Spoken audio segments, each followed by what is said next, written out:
Hi teachers and staff. Today let's clear up something that often gets mixed up. The difference between class subjects and course subjects. They might sound similar, but they're actually quite different. Let's first understand courses and classes.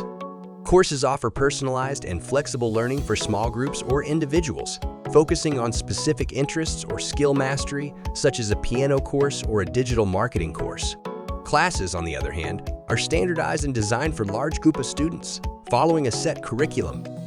They run on a fixed schedule, with students taking multiple class subjects throughout the term.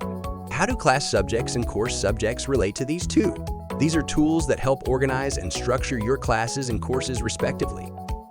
Course subjects are tags that help you group or filter course lists. On the other hand, class subjects are broader. They serve as the building blocks that make up the curriculum for your classes. They can include anything your classes cover, such as math, English, or science. Let's take a closer look. Course subjects works like a filter or tag to organize your course content. For example, if I'm creating guitar courses, beginner to advanced, I'll group them all under the guitar subject. This way, clients can easily browse available courses by filtering them by subject. Now, class subject is where the real learning happens.